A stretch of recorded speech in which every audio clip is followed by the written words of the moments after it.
PCN is Pennsylvania Politics and Policy.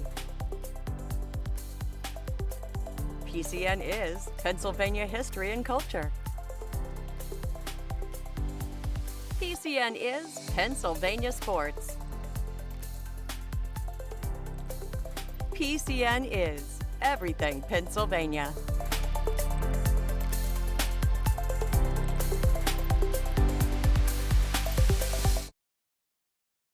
PCN proudly brings you coverage of the Pennsylvania State Legislature. We bring you the State House and Senate floor proceedings as they happen, unedited and complete.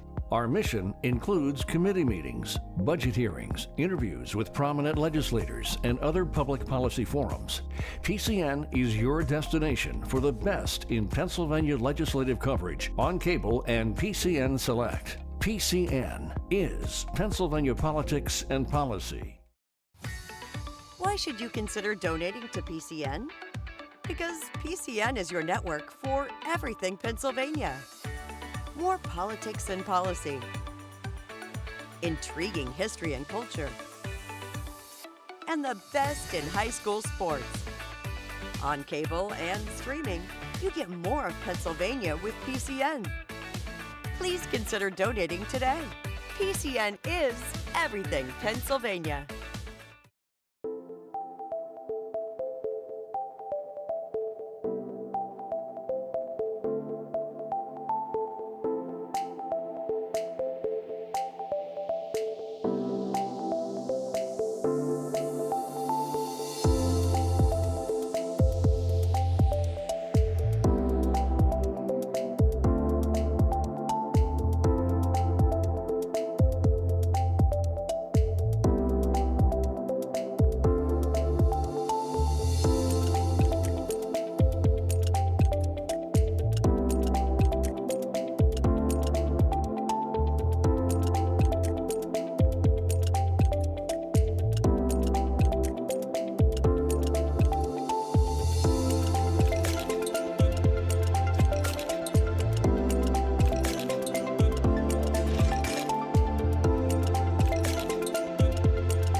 The following program is sponsored in part by Customers Bank.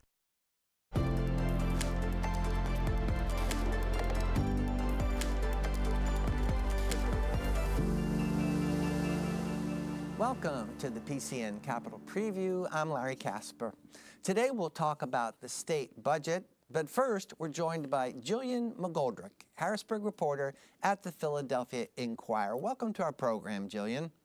Thanks for having me. You filed a story about Governor Shapiro facing a deadline for joining a federal tax credit program that could fund private school tuition. How would that program work? Yeah, so they're still waiting on some details from the federal government. This is a tax credit program that was created as part of President Donald Trump's One Big Beautiful Bill. This tax credit program will allow people to claim up to $1,700 in credits for making donations to private schools.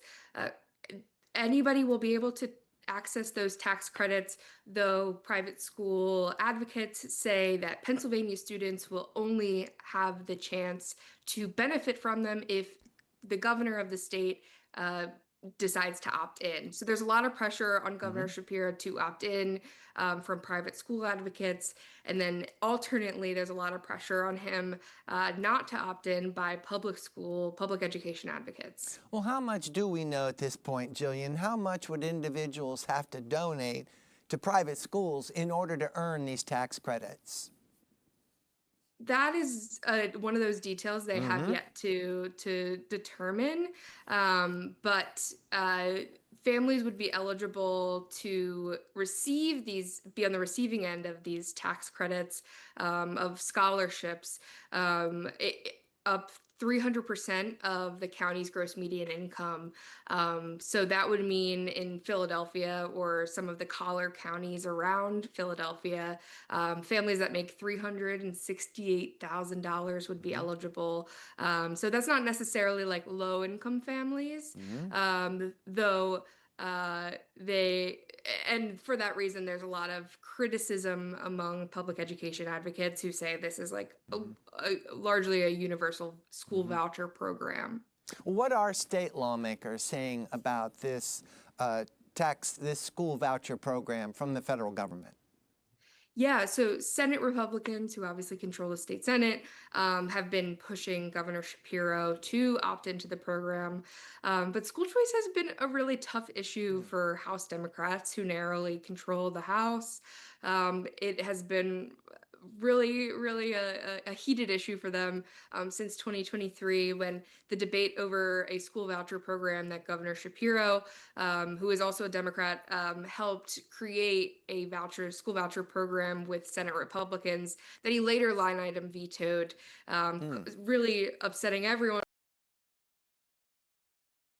And so now it seems like House Democrats are ready to engage on the issue. They obviously still are skeptical, believe that there needs to be more transparency on Pennsylvania's existing school choice options. And though the most noteworthy is I spoke with House Majority Leader Matt Bradford last week, and he said the federal program was, quote, intriguing. So it seems to be like there might be some public softening. I mean, this is a tough issue. I wouldn't want to be a Democratic governor, specifically a Democratic governor up for re-election, who has to decide whether to opt into this program when it is to some degree like a free money to not I know there's no such thing as free money, but like if Pennsylvania is going to benefit from it, there really is no cost to a governor except for some political capital. Well, Jillian, so much for the perspective of lawmakers. Let's consider the point of view from the teachers' unions. What do they think of this federal tax credit program, again, that could benefit students attending private schools? Yeah, so last week, the National Education Association, as well as the American Federation of Teachers, these are the two largest teachers unions in the country. They sent a letter to Democratic governors urging them not to opt into this program, calling it, quote, a Trojan horse carrying near universal K-12 private school vouchers into every state that participates. So yeah, they're unhappy with it. Obviously, any effort to privatize education and any effort to privatize education and essentially is the argument among teachers unions, saying that is drawing money away from public education and essentially making the system worse. Well, Jillian, you know how it is with education dollars. There's always a concern about accountability. So as far as this federal tax credit program is concerned, is that a detail that's been worked out yet? Any degree of accountability? There hasn't been a ton of details. Like the U.S. Treasury did release additional details, and Governor Shapiro's office said that they appreciate the additional details so far. But Governor Shapiro still hasn't made a decision. So those details are still getting worked out. I do think it's also worth noting there are some Democratic governors who have opted in. Largely all of the states that have opted in thus far are Republican governors from red states. But some of the Democratic governors that have opted in include Colorado Governor Jared Polis and New York Governor Kathy Hochul.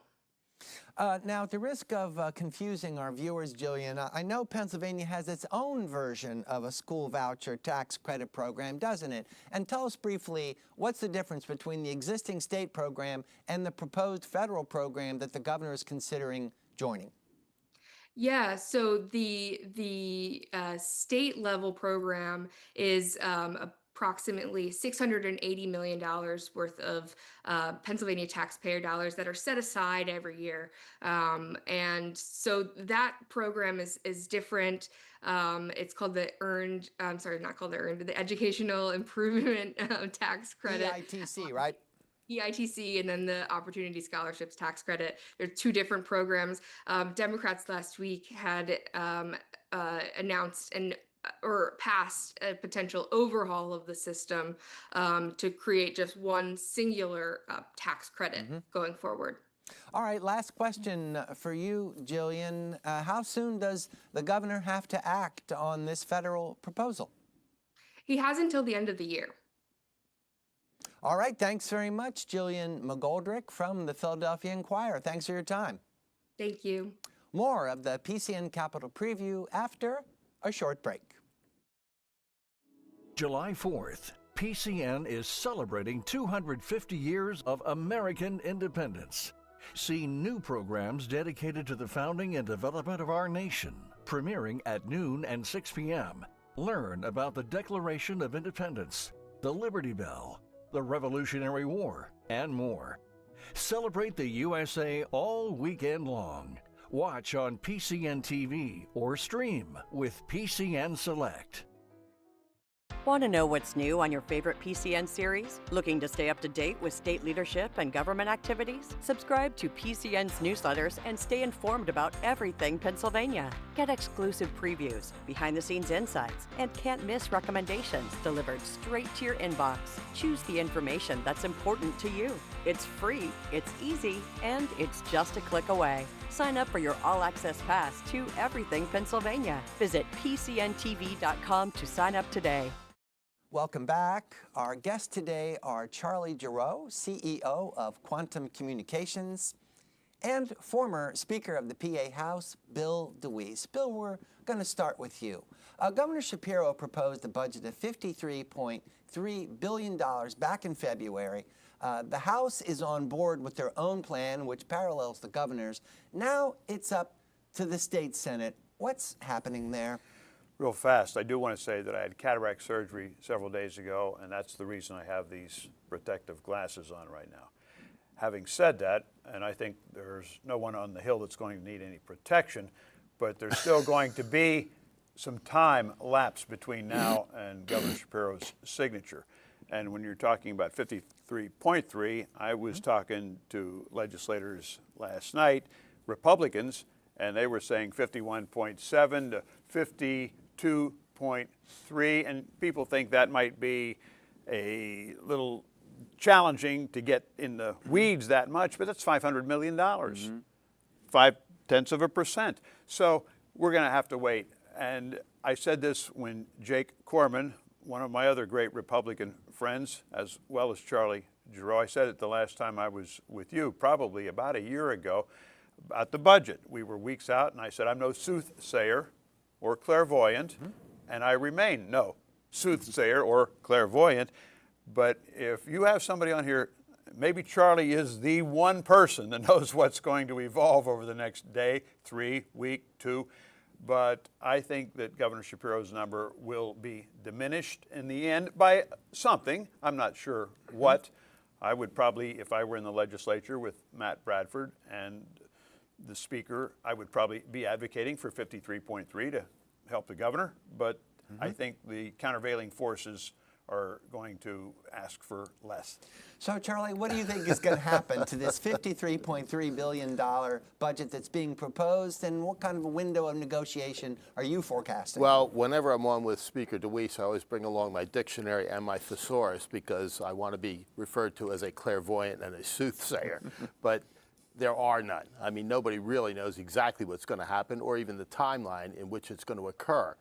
My biggest concern, Larry, is that we are now talking about a $53 billion budget.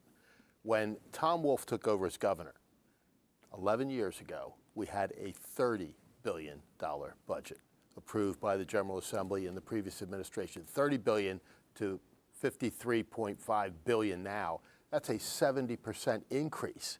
In actual terms, We simply can't afford that. The taxpayers of Pennsylvania can't. And a couple of years ago, $50 billion was supposed to be the glass ceiling above which we couldn't possibly go. We did, and now we're talking about, de minimis, good word for you there, Mr. Speaker, differences in the approaches of the House and Senate. So I think Bill is right. It's going to be somewhere between 50.1 and 53. Lord only knows exactly what that number is going to be. And I think it's going to be done relatively quickly. We certainly won't see a situation like we did last year. So Charlie says this glass ceiling of $50 billion was shattered long ago. Oh, I remember, and it's not been that long ago that I was in public life. We were talking about in the high teens, low 20s, mid 20s, and now he's not incorrect. It's doubled in the span of And you're talking about half. the 1990s when you were Speaker. Sure, and even in the early aughts. I'd like to say early aughts. The taxpayers of Pennsylvania. AUGHT, I like that. We don't hear that enough. The taxpayers of Pennsylvania have not seen a commensurate increase in their earning power. Another good word for you, Mr. Speaker. And that would appeal to people who are listening that look at the national level also, because the affordability dynamics that the current federal administration is defending, or at least trying to defend, would replicate here.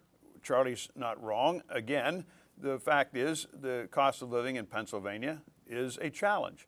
And the fact that we are asking for billions and billions of additional dollars will be a quintessential part of the dialogue over the next several days. There will be a lot of Republicans and conservative Democrats that are going to push back. And one avenue where people should be able to get together would be the skill games controversy. And the court said you have 120 days, but as we were discussing off air a little while ago, they've had a year or two to discuss this. They shouldn't need 120 days, 120 hours. The baseball metaphor, this has been in the bottom of the ninth inning for a long, long time. And they could tax those skill games, which are not skill games as the Supreme Court appropriately decided, and they could help bolster our state lottery and bolster the 18 casinos that are out there that are being jeopardized historically by these skill games that were in every laundromat and pizza shop and gas station in the Commonwealth. And all these hundreds and hundreds of millions of dollars that could have been sluicing into the state treasury over the past couple of years have not been available. And there is a way, in my view, if I were in the leadership echelon in any of the four caucuses, I would approach Governor Shapiro and figure out a way to put a lot of extra money into this conversation, and I would do it quickly, and I think it could be done. You mentioned skill games a minute ago, and certainly we're going to explore that in some detail with the court ruling. And Well, go ahead, Charlie. You have No, I was something just on your going mind. to say, I think the Speaker's right about that. And the question really is, in my judgment, at what level are they going to be taxed? I mean, the governor has an idea that I think makes sense. Don't agree with the governor very often, but I think it makes sense to tax them at the same rate that casino slot games are taxed. The Senate Which and would the be House, 52%. 52%. The Senate and the House have a lesser number, I think around 35%. The slot makers, Pace-O-Matic in particular, and some of the others want to have them taxed on a per machine basis. I think it's $500 a machine, which would be a very, very low level. They say that will benefit small businesses and the VFWs and American Legion halls in which these machines are found. I think that's going to be the principal point of debate. And as a veteran myself, nobody wants to impair the American Legions or the AMVETs or the VFWs or the other lodges. Convenience stores, pizza parlors, a lot of places. That's a different story. 70,000. That's what I heard. That's a different story. 70,000. I'm saying we should have a carve out for the fraternal clubs and the veterans clubs, and that would not be difficult to do, in my opinion. And one other thing, the inimitable, the immortal George Wolfe, one of the great lobbyists of the Pennsylvania Capitol setting from the 1950s until today. He's in his early 90s. He and I were discussing this recently. He's one of my heroes. He was the Babe Ruth of the lobbyist corps, notwithstanding this guy's burnished reputation back in the day.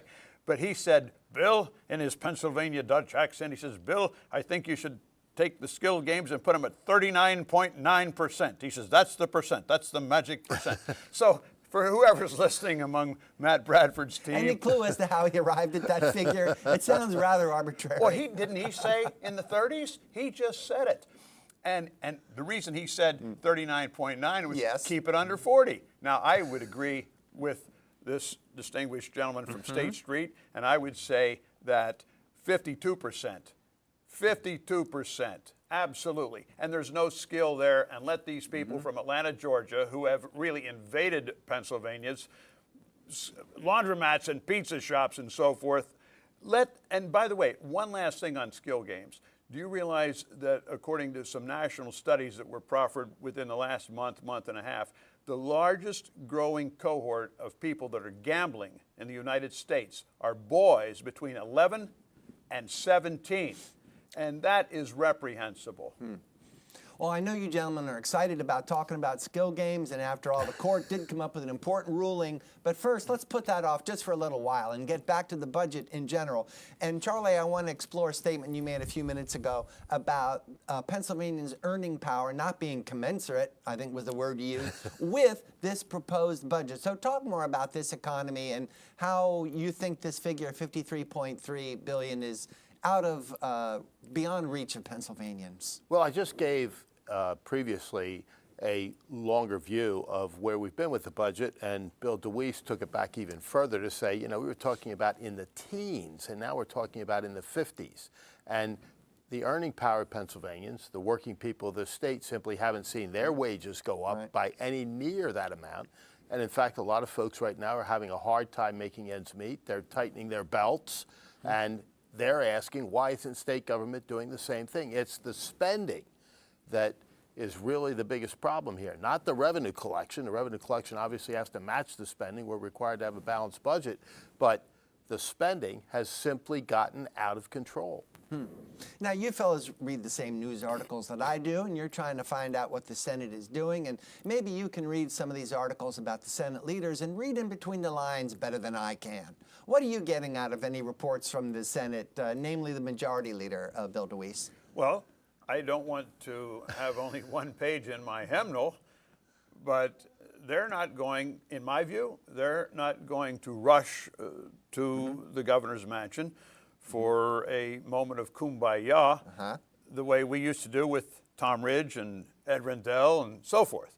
There's going to be some hesitation, and they are going to try to get, in the Shakespearean metaphor, a pound of flesh. Now, what that pound of flesh is, I do not know. Back to my original opportunity to tell you that I'm not a clairvoyant. But there's so much money available, hundreds of millions of dollars in the gambling conversation. And this is not difficult. This is an easy one. So I would like to think that that would be one of their avenues. But I don't have a good answer, notwithstanding the fact I'm very happy to be here and have the invitation. But we don't have that ball, that magic. Now, here's the thing, though. You're right. I read the newspapers. Bill has the advantage of having pillow talk involved in this conversation. His wife. You better expand on that. Yes. His wife is a state senator, so he is much more insightful than I am. But I see two opportunities here, or potential opportunities: the skill games that have already been mentioned, and the legalization of recreational marijuana. That's not going to happen, I don't think. No. Mr. DeWeese and I disagree on that. I'm one of the few Republicans that thinks that we ought to get out of it. I didn't say my view. I just said it's not going to happen. No, but my view is more nuanced. But I think you oppose the legalization, do you not? I could be wrong about that. Well, with my checkered past, you should probably look into it more. I might be absolutely on board with you. But anyway. Well, in any event, as a conservative Republican, I've been criticized harshly for supporting medical marijuana, which now is widely accepted. I think if the polls show like 90% of Pennsylvanians think that's a good idea. But I've also said, recreational marijuana ought to be legalized. That's the governor's plan. I mean, to say that people aren't smoking weed right now is ridiculous. They are. The question is, should that be a source of tax revenue? And there is an awful lot of money sitting on the table that's not being taken off that would not require an increase in taxes for Pennsylvanians, because ultimately taxes are what pay for the state budget. Well, Charlie, keep the floor for a moment and consider that the governor wants to spend about $4.6 billion of the rainy day fund, which I understand has about $8 billion in it. And does this seem to you to be a legitimate use of the rainy day fund? In a word, no. And I think the state Senate is saying the same thing. The good news, Larry, is that in order to spend that money, you don't simply have to have a simple majority in the General Assembly. You've got to have a supermajority in order to raid that fund. That was a safeguard, a guardrail, if you will, that the legislature put in some time ago. How much is a supermajority, Charlie? I forget. 2/3. 2/3. Which, you know, is a really important protection of that rainy day fund, because otherwise Josh Shapiro, who never saw a dollar he didn't want to spend, would have already burnt through it. And this isn't pillow talk at all. It's just an extrapolation on my part. But I think the 2/3 would be very, very difficult, and the propensity of the Senate political potentates from Senator Ward, Senator Pittman, I would think would parallel his comment that there was no way that there would be 2/3 of the people that would be willing to take that money from the rainy day fund. I'm not going to be too partisan and say raid. I'll just say take it from the rainy day fund. Now, I don't think that would be prohibitive. If something would come out, $1 or $2 billion, et cetera. So I think there was, again, compromise. Bill, Senate Republicans are saying that if the governor does tap the rainy day fund, that would hurt the state's ability to borrow money. Is that right? Is that how it works? Probably to some degree. I'm not a financial expert. I'm a generalist, which is obvious. But you're in the legislature for a good long time. Yes, and there are certain other aspects of life that I'm pretty well acquainted with, that I would consider myself almost an expert on. But the Wall Street's not one of them. Okay. But we went through this, apropos of what you just said, we went through this a long time, many times. And yes is the answer. If they're going to have anything done with the rainy day fund, that could imperil their ability to raise money on the bond market. I'm trying to get some insight into the financial strategy. It's going to impact our bond rating. Yes. And that's the bond key. Market. And the bond markets are where we borrow money, and so Pennsylvania would have negative impacts if we raid, and I think that is the appropriate word, that rainy day fund, which was set aside for, again, emergencies, et cetera. The situation we have now is not an emergency. It's simply that Josh Shapiro wants to spend more and more and more of the taxpayers' money, because that's what sits in that rainy day fund. Relative to your question, though, the bond market and what's going on in Washington, mostly in New York City, but we have people in all 4 appropriations committees. Jordan Harris has somebody, and Representative Struzzi has Matt Gobler and some other people. They have some very... Oh, the leaders have expert advisors. Sure. Yes, on the appropriations committee that keep an eye on the bond market. And then naturally the governor's people do also in the budget and the Treasury. Well, let's consider this, gentlemen. The budget is due on June the 30th, which happens to be the day we're doing this program. By the way, my parents got married 80 years ago today. Wow, congratulations. That's amazing. Yeah, it is. They had a date on Pearl Harbor Day. They both joined the Army, and after the war, they got married. And 4 years later, I came around. And so I don't know why. The world has never been the same Happy since. Anniversary, Mom and Dad up in heaven. That's a wonderful development. Now, as far as the budget being due on June the 30th is concerned, for lawmakers anymore, just how big a priority is that? Because we know budgets have been late in recent years. Charlie? More of a priority this year because it's an election year. They simply can't drag this thing out interminably because A, they've got to go home and campaign. They need time to campaign, don't they? And B, voters are going to be saying, what the heck are you guys doing? I mean, last year we had 180 days drag before we finally got a budget And there were passed. consequences, weren't there? There were. You do get the consequences then. If I could just real quickly, a court decision about 15 years ago really changed the dynamic here. And I think Speaker DeWeese will agree with me on this, because what the court said was you've still got to pay state workers during a budget lag. Prior to that, they didn't get paid. And so the pressure was really, really very strong on the legislators to get things done. With that valve open, it made the pressure much less significant. Now you've got a situation where it's probably into September before things really start to hit the road because of the schools. But The legislature, I think, will act relatively quickly this year. They don't want to let this thing linger in an election year. 100% agree with that. All right, gentlemen, let's just take a brief break because we're going to look at program notes for here on PCN. On the history and culture side of programming, the America 250 celebration continues on PCN with the history of political cartoons. That's on today at 8 p.m. The anniversary of the Battle of Gettysburg is upon us. Find out how the weather influenced the action with Penn State meteorologist John Neese and licensed battlefield guide Jeff Harding. They're on today at 9 p.m. Join Gettysburg Rangers and battlefield visitors as they walk in the footsteps of the soldiers who fought there. Brand new battle walks start Wednesday, Thursday, and Friday at 7 p.m. Go to PCNTV.com for scheduled details. PCN pays tribute to the 250th birthday of the United States with a programming marathon on Saturday, the 4th of July. It all starts at 12 noon. Go to PCNTV.com for more details.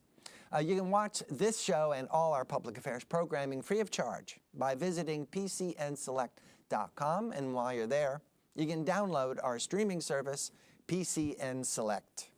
PCN is everything Pennsylvania. We're a 501c3 nonprofit television network that relies on viewers like you. To make a donation, visit PCNTV.com. Okay, gentlemen, I'm here with our guests, Bill DeWeese and Charlie Gerow. We're talking about the fate of the state budget. And Bill, tell our viewers, remind our viewers one more time why you're wearing shades today. I had a cataract surgery procedure several days ago, and I was told to wear these for 6 weeks outside and to wear another set inside. And the lights are in a pretty bright mode right now, so thank you for allowing me this flexibility. Sure, Bill, as long as you're comfortable. So let's talk about the additional proposed appropriation for schools. We expect at least $500 million there, and I understand there's money beyond that for schools that have been identified as underfunded. What's in the news for school funding beyond that? I didn't expect both of you to put the brakes on for that question. Well, there's a lot of question about EITC, the Education Improvement Tax Credit, and the funding for that. It's the most popular program I can think of in Pennsylvania. Tremendous bipartisan support and great service to a lot of kids that wouldn't otherwise have the opportunity. This is funding for private schools, religious schools. Precisely. And earning tax credit. Make a donation, get a tax credit. That's exactly right. And now there's even talk of reverting back to the Tom Ridge plan for school vouchers to allow kids to go to the school of their choice rather than to the school in which zip code they happen to reside. I think those are two big items. The other thing, though, is you get there with the Democratic majority in the House. I agree, but those are going to be big. I agree. We're not going to get there, but those are going to be big items of discussion, and they're going to be part of the negotiation and the compromise that ultimately will result in a state budget. But I think there's going to be increased conversation about accountability in education spending, because education spending has gone up and up and up and up, and the results have gone in the opposite direction. We simply are not getting the bang for our buck that we're always promised. We're always told, just a little bit more money for schools, and we're going to have a much better education system, but it hasn't proven to be the case. Relative to the accountability is so important. Like Charlie says, funding keeps going up and you want to see results. One point before that, and I ran into State Representative Martina White last night, who's in the Republican leadership, and she also affirmed that this would be a pertinent part of the final dialogue on the budget. And as Charlie has alluded, that's what we're hearing, and that was just as recently as last night. Relative to the accountability, the fact is in the United States, and I'll only speak for that because I've no knowledge otherwise, but the family dynamics and the economics of the current American family are such that it is very, very difficult. Charlie's not wrong relative to most of the testing scores and the level of progress that we've been making is certainly something we've got to strive for a better result. But we're not going to get a better result with fewer dollars. And so therefore, the amount of money that's in the budget plus the normal enhancement of every budget that I was ever a part of got some extra money. Now, how do you get to Charlie's end result and get higher test scores and a more positive outcome? That's a primordial question. It goes back a long, long way. And I think the disintegration of the family unit over a period of time is the reason. And Charlie, I'd be interested, how do you think, what would you say we should do in this budget that would enhance those test scores or enhance the educational opportunities for these youngsters? And I don't think I have a good answer other than this cosmic commentary that I just made. Well, I think a lot of it does go down to school choice. It really does, because an awful lot of these schools that kids want to go to but simply can't afford to are performing much, much better than their public school counterparts. And I think if you dig underneath it and ask why that truly is, you'll get the answer. But some of these religious schools and some of these private schools, their testing are either at the same level as our public schools or below. This is maybe one of the most crucial discussions that is part of the public debate right now, not only in Pennsylvania but nationally. The President of the United States has a perspective on what he wants to do with the National Department of Education, et cetera, et cetera. I mean, this is a boiling question. And well, I think we're going to have more money in the state budget. To get back to the point that we're having this interview, we're going to have more money. I don't know exactly how much, but the accountability will be a factor. And I think that we're going to, but I think the Democratic caucus in both the House and the Senate will want to make sure that the private schools are held to the same standards. And let me say this. One more point about education funding, then we'll move on. Yeah, real quickly, because he mentioned the Department of Education at the federal level. When Jimmy Carter and his cronies in the teachers union, his cronies, got paid off by the creation of the Department of Education, we have spent, Larry, $4 trillion, not million or billion, $4 trillion on education. In 1979, when the Department of Education was created, we were #1 in the world in educational test scores. Do you know where we are today? Below 40. And you've got to ask where those $4 trillion went and why the result has been what it is. Gentlemen, let's get back to the subject of skill games, because that seemed to light a fire under both of you before, and I want to take advantage of that energy here. But this time, instead of starting in the middle of the story, let's start at the very beginning. So really, it has to do with this PA Supreme Court ruling that was made recently that said very simply, skill games are slot machines. So briefly, what does that mean to lawmakers? Getting back to education for 10 seconds. Oh, you only need fourth grade education to figure out that skill games and slot machines are the same thing. Yeah, and so the Supreme Court. So the first court got it wrong, is what the Supreme Court told us. The Supreme Court, really ruled what was obvious, and it was unanimous. And what that means is that all of these skill games are illegal and able to be criminally prosecuted. The court has given a limited window of 120 days for the legislature to do something, after which enforcement will begin. To figure out a way to regulate these machines. Exactly. And that could be a whole range of questions. Exactly. And, how in addition to the tax rate. Yeah, whether they're going to be governed by the Gaming Control Board or some other entity, all those kinds of things. It's a lot of work that has to be done. Do you want to limit the machines? Like Bill said earlier, you wouldn't mind if they're your veteran social clubs. Yes, that's correct. But for everything other than that, I would send in the long gray line, the Pennsylvania State Troopers. I would send them in tomorrow to grab all those things, or tax them at 52% and get it over with, and let Joshua Shapiro and the 4 caucuses have a state budget with a lot of infusion of money, several hundreds of millions of dollars. The rainy day fund would not be impaired and would have a favorable conclusion to this. Well, some of these establishments, Bill, including the ones that you seem to covet, don't want to pay 52%. They think it's No, going I said there could be a carve-out for the veterans clubs and the social clubs. they would get a the special rate. Croatian club, the Is that right? the Slovak club, the Polish. That didn't They'd occur to me. probably get the per machine rate that the industry see. is now seeking. That's my I guess. see. And again, there's going to be a lot of compromise here, but I think it's inescapable that this is a source of revenue that doesn't cost the average taxpayer a nickel.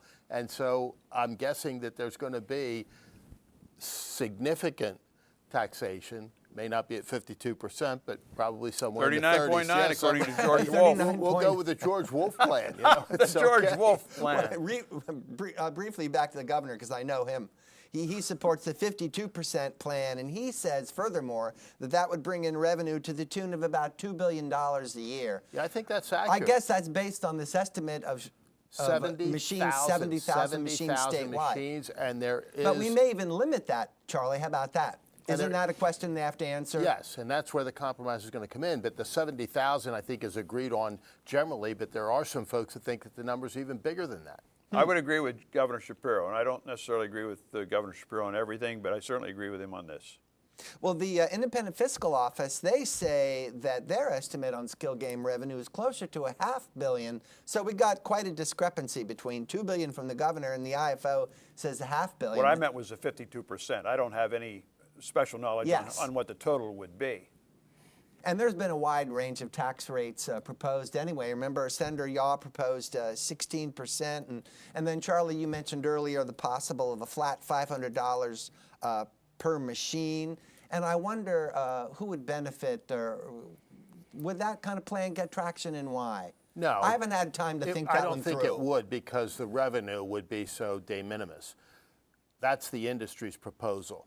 It's likely, if they get into the compromise situation, that the speaker's already worked it out for them, that they have a carve-out for fraternal clubs, the VFWs, et cetera, that would be at that rate.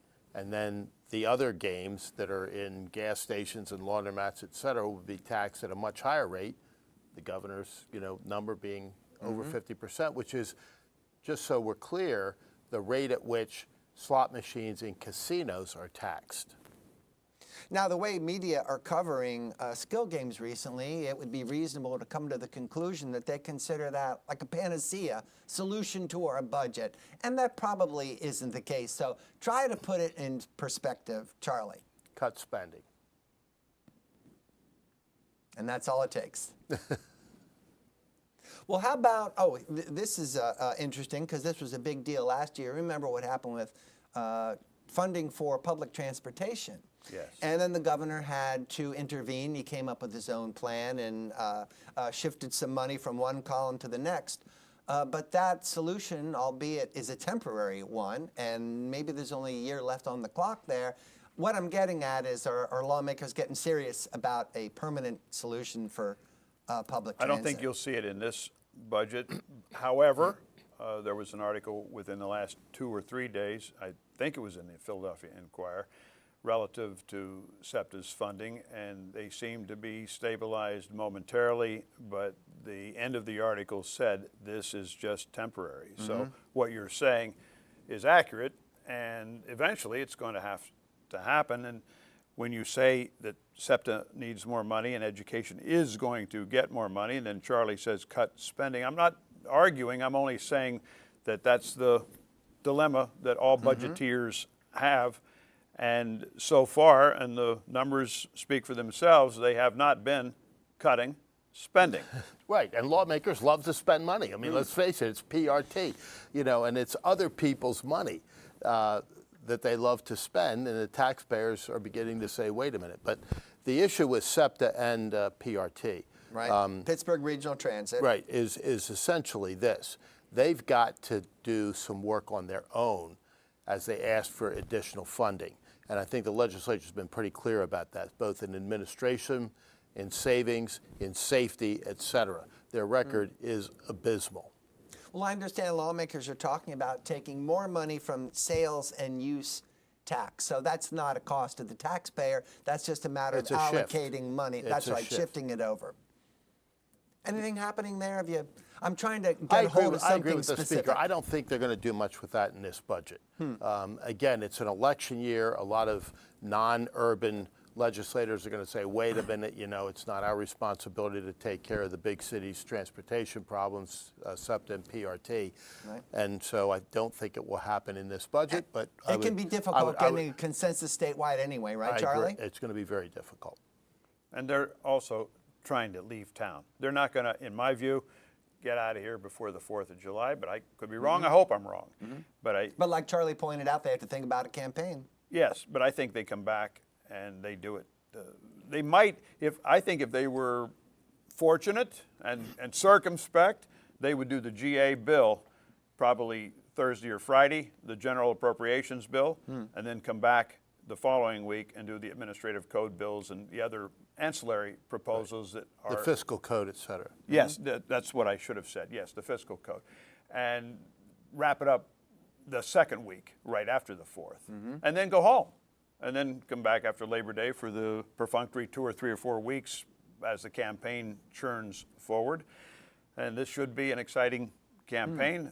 And again, it's another too much for one show, but the Skill Games people invested a lot of money in very, very difficult primaries among Republicans. And the Citizens Alliance of Pennsylvania spent a Niagara of Republican money in primaries that they would probably have been better off spending in the fall. And you're going to have a great deal of tumult, especially in eastern Pennsylvania, from the Poconos to the Lehigh Valley to the Philadelphia suburbs.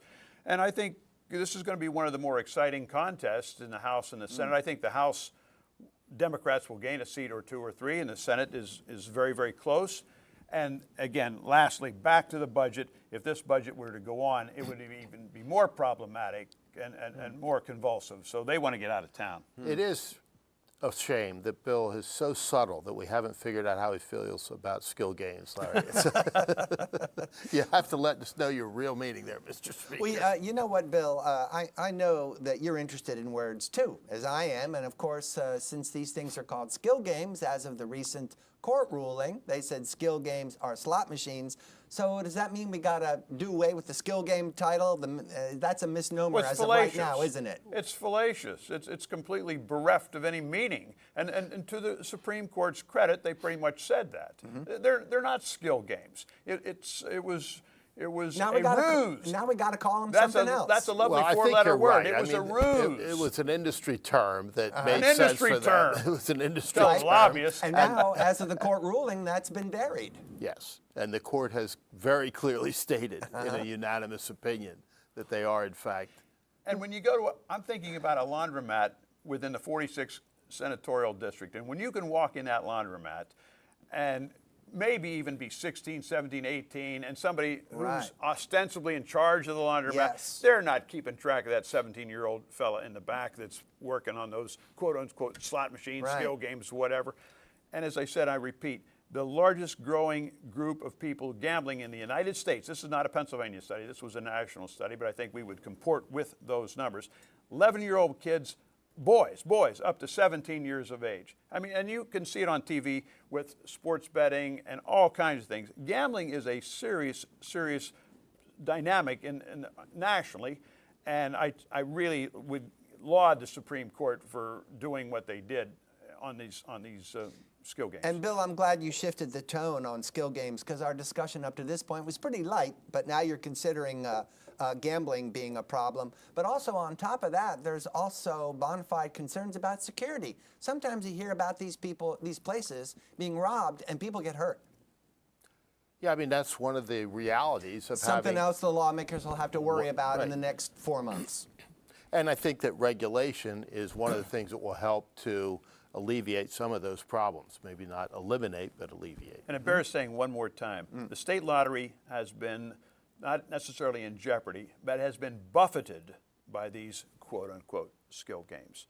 And not only the state lottery, but the 18 casinos that are brick and mortar, and they have billions and billions of dollars invested, well, they've been jostled around by this new phenomenon of a few years ago called skill games.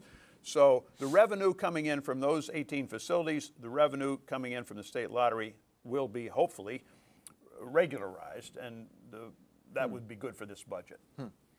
Gentlemen, our time left in this show is limited, so with some trepidation, I bring up the next topic. So try to be brief on minimum wage. We know the governor wants to do that. Is that likely something that'll flare up as the budget is being negotiated in the coming days? Remember, I said keep it brief, please, Charlie. It always flares up. I mean, look, the minimum wage is a little bit of a canard because you'll have to go a long, long way to find somebody that's actually working for the minimum wage. $7.25 an hour. You can get down to the local Sheetz or Wawa or Rutter's and get a job at 18, 19, 20 bucks an hour. So, you know, the number of people working at the minimum wage is really, really de minimis. It is a political issue, but there are consequences of increasing the minimum wage, which will be negative to those who need it most. Well, tell us briefly those consequences. Well, it's going to be the elimination of those jobs because with automation, et cetera, businesses are able to say, well, we're simply going to eliminate those jobs. There was a compromise that was sent over to the state Senate 2 or 3, 4 years ago that should have been adopted, in my view, and it would have elevated it incrementally, and we'd probably be at $11, $12, $13 right now. I would agree with the governor and agree with the House Democrats. I disagree with my friend. I think we should have an increase in the minimum wage. Again, in this constricted time period of the next week or two, it's probably not going to happen. But if I were in the Democratic caucus, I would be advocating for it. And they definitely will. It'll be part of the discussion. I agree with Bill, it won't happen, but it's going to be, it's always part of the discussion. Well, how about this, gentlemen? We have about 3 minutes left. Let's touch on recreational marijuana. And you know there have been a lot of legislative plans out there that go beyond legalizing marijuana. They're recommending that certain control panels be put together and having to do, it sounds like sometimes it's putting the cart before the horse. Is this something that will be brought up? Will this flare up like minimum wage in the coming days? I think it will be part of the discussion, but I think it's pretty well agreed that there's no real appetite in the General Assembly right now for passage. So the question becomes, how big of an issue does it realize itself in the budget discussions? As I've said previously, I think personally that the legalization of recreational marijuana would realize an awful lot of money from people that are currently using marijuana. I mean, to say that there's nobody out there smoking weed is just to bury your head in the sand or somewhere else and not recognize reality. The question of safety comes in here too, because, you know, a lot of this product now is laced with fentanyl and other stuff. If it's regulated, you're not going to have It's not only more potent, it's downright dangerous. It's downright dangerous and potentially lethal. And so, you know, by regulation, you won't have as much of that. You won't have a black market in marijuana. You have it as a revenue source for the Commonwealth of Pennsylvania. That used to be my complete position, and I haven't swiveled away from it all the way. But the studies out there, again, nationally, about youngsters and others that are using recreational marijuana cause me some hesitation. And summarize one of those reports that have helped you. It sounds like you almost changed your mind, Bill. Well, number one, I was very much in favor of medical marijuana, and at that time I was in favor of recreational marijuana. Now, I'm still in favor of the medical marijuana. That would be, as you said, 90%, but I was in favor of it when it was a lot less than that. And you read something that convinced you otherwise. A while back, I read where we are having there's some studies out where people are not having good medical reactions to a lifetime, a habit of smoking marijuana on a regular basis. And I don't want to be holier than thou. Well, let me be very clear. I'm not promoting the use of marijuana. I'm simply saying I want to recognize the reality and take advantage of it. Well, it's interesting, gentlemen. Recently, we talked to a reporter who had talked to someone who had gone to the ER for marijuana-induced sickness. And the doctor said, that's what it is. We're going to give this an official medical code so we can treat this in the future. So that kind of gives you pause when you read reports like that.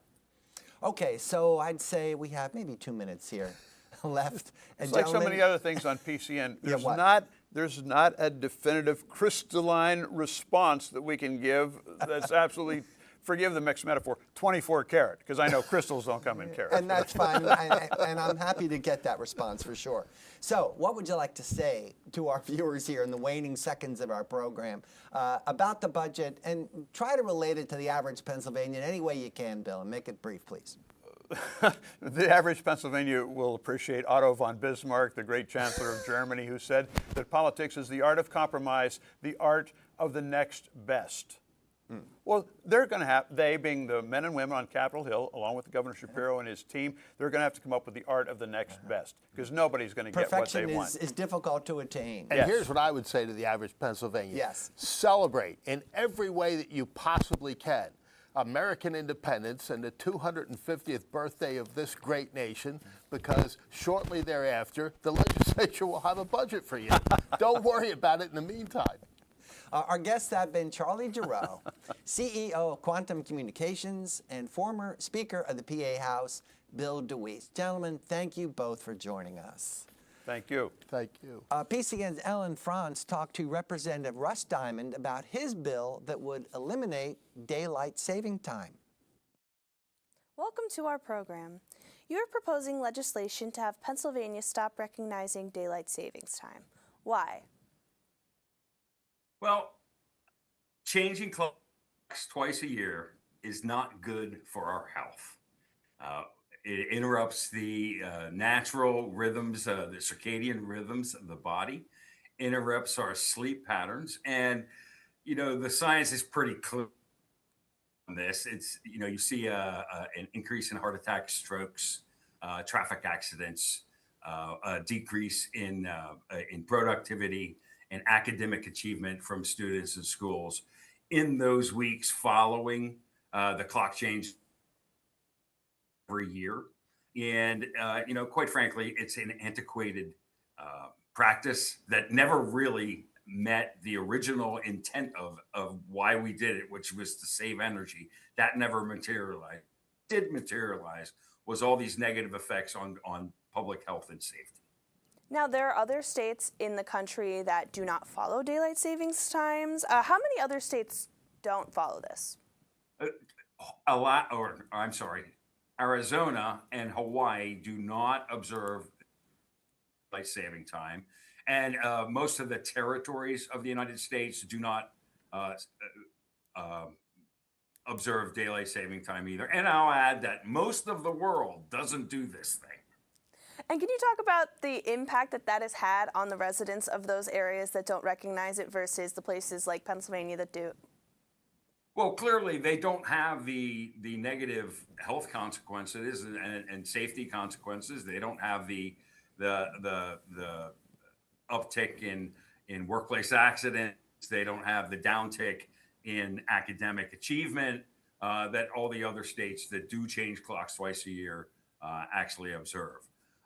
So, you know, it makes sense to do this, to stop doing it. Most people, by the way, want to stop the practice of changing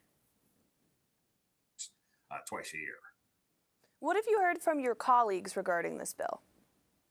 Well, it's a mixed bag, to tell you the truth. Everybody wants to stop changing clocks. The argument comes in on what time do you want it to be when we stop changing clocks? There's a difference between, you know, actually a plurality of people actually do prefer staying on standard time.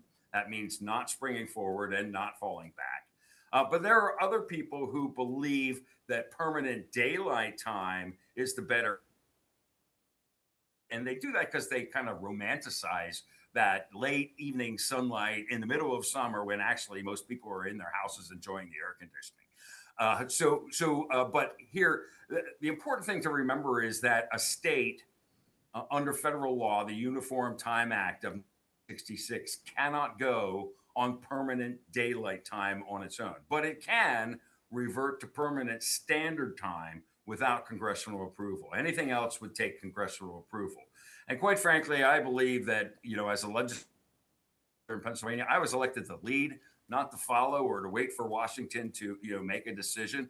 And I think that we are the Keystone State for a good reason. I think if Pennsylvania leads on this issue, our neighboring states will quickly follow. Lastly, where is this bill in the legislative process currently? Well, House Bill 119 is currently before the Intergovernmental Affairs Committee in the House.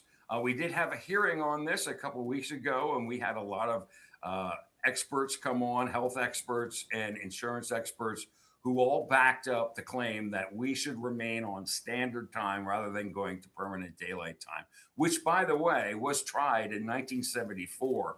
And it had such deadly impact that the Congress of the United States canceled the experiment before it was even over. What happened was kids were walking to school in the dark to get to the school bus, and enough children were actually killed in accidents. So it was quickly repealed after they tried it in 1974. And, you know, those who don't learn from the past are doomed to repeat it. And I think that, and I will note that before they did that in 1974, a vast majority of the population supported going to permanent daylight time. But as soon as it became enacted, within about a month, popular support fell from 79% to 42%. So once they saw what actually happened on permanent daylight time, they said, no, we don't want to do that. So the only thing we do legally as a state is remain on permanent standard time. It's the only way we can stop changing clocks twice a year and avoid those negative health and safety consequences. Representative Russ Diamond, thank you for joining us.